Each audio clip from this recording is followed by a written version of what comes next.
Bonjour à tous. Alors, aujourd'hui, je vais lire un petit passage d'un livre que j'affectionne particulièrement. Ça s'appelle La sagesse amérindienne. On va faire vite. On dit souvent dans la philosophie amérindienne que nous avons tous une raison d'être, un devoir spirituel. La religion des peuples indigènes enseigne que nous avons une relation spirituelle et une responsabilité envers tous ceux qui nous entourent.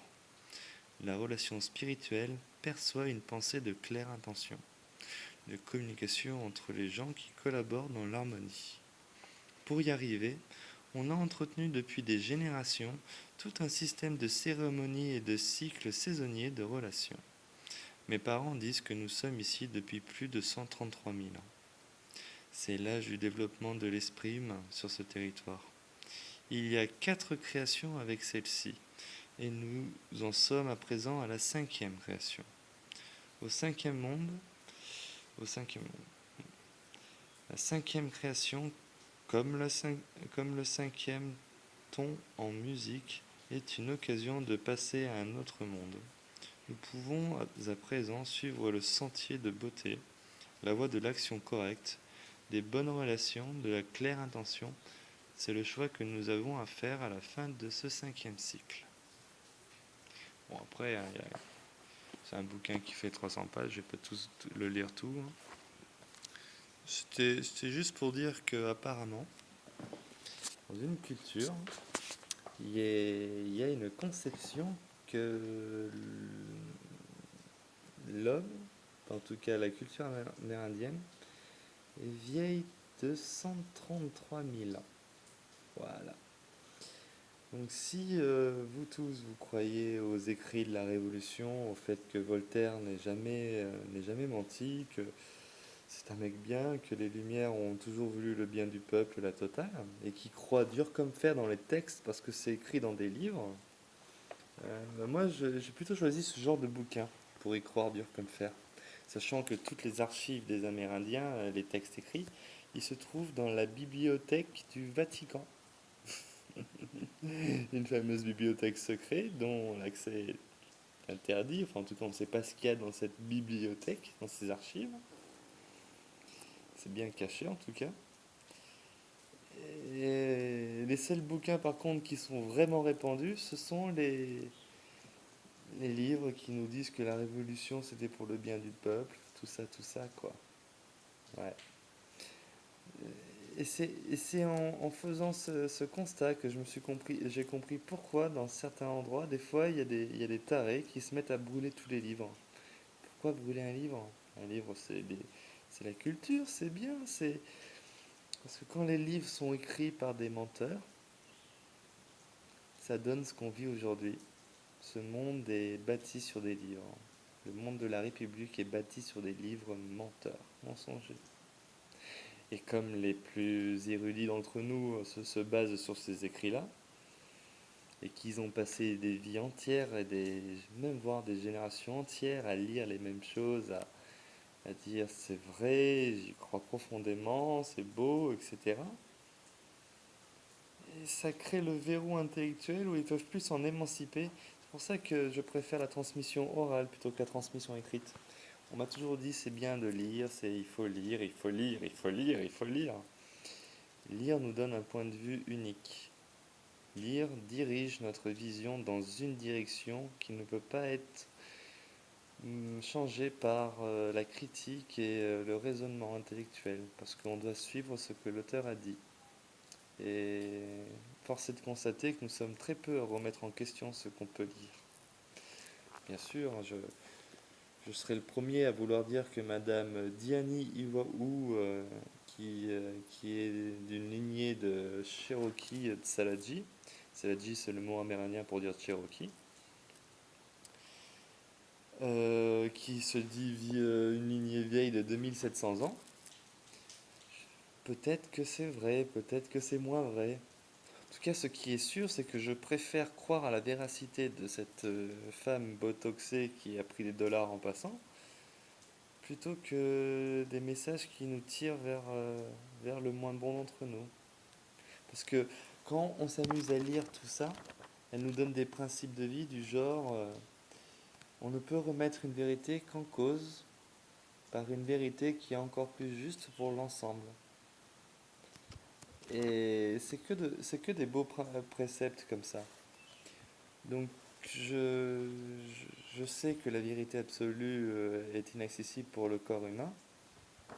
Ce que je sais aussi, c'est que quitte à choisir des, des concepts qui ne sont pas vérifiés à 100%, autant choisir les plus beaux de ces concepts.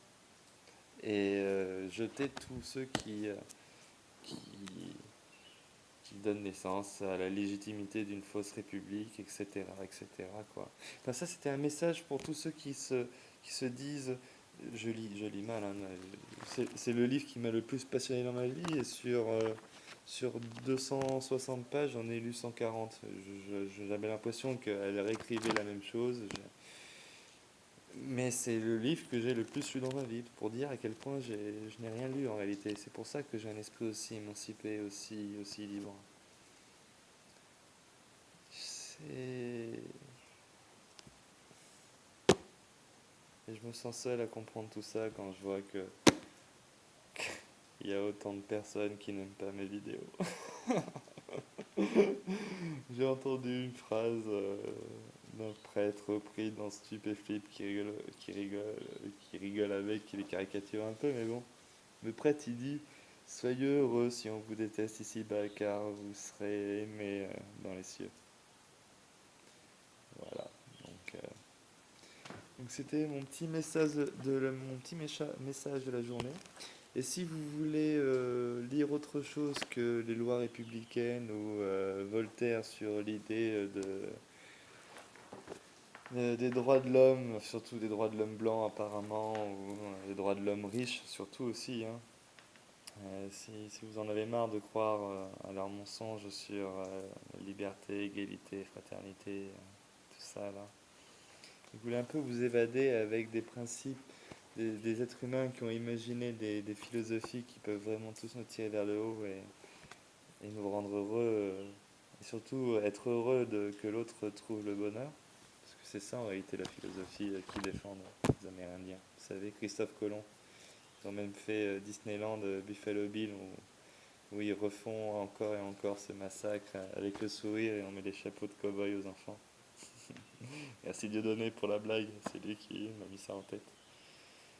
Donc voilà, émancipez-vous, arrêtez de croire que tout ce qu'on lit dans les livres c'est juste, parce que si on joue à ce jeu-là, moi je vais me trouver des livres qui disent qu'il y a des sociétés sur Terre qui ont plus de 133 000 ans, et tous ceux qui se la pètent avec leurs 2000 ans, leurs 4000 ans, leurs 7000 ans de... Je vais leur rappeler qu'il y a des gens qui ont écrit 133 000 ans de sagesse continue sur la planète, et je crois vraiment que eux ont plus de... Je crois vraiment qu'ils sont plus proches de la vérité les 133 000 ans que les 7000 ans de bordel. Ouais, ouais.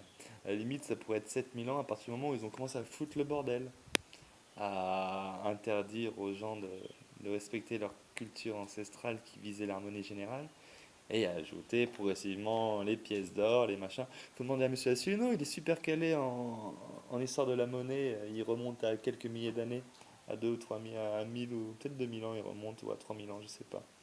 Voilà. Ça correspond pile poil à partir du moment où on a commencé à foutre le bordel sur la planète. Donc, il est très bon en histoire, monsieur Asselineau, hein. Il est très bon en histoire et il est très bon sur la, sur, sur l'histoire de la monnaie surtout. C'est ça qui l'intéresse, la monnaie. La monnaie, la monnaie, la monnaie. 900 000 euros de dons, ça veut dire quoi? Ça veut dire que s'il fait moins de 5%, il aura 800 000 euros dans la poche du parti UPR. Tant mieux, ça va financer les législatives. Bon, allez. Donc, si vous voulez lire un bouquin, brûlez tous les livres où il y a marqué Voltaire dessus. Et je vous conseille Diani Iwaou, Sagesse amérindienne. C'était mon petit message culture, tiens, de la journée. Au plaisir à tous. Et comme diraient les Amérindiens, il faut réfléchir chacun de nos mots et leur impact sur cette génération. Voilà. Donc, c'est pour ça que depuis le début, je vous souhaite à tous et à nous tous nos meilleurs sentiments, meilleurs vœux de réussite pour nous et nos 7 générations à venir. Amen et vive le Christ roi. Amen. Ah ouais, allez, je la fais enfin la culture sur Amen. Amen, c'est ainsi soit-il. Et c'est du latin. Maintenant, t'as envie de prier quand tu sais que ça veut dire ça, hein.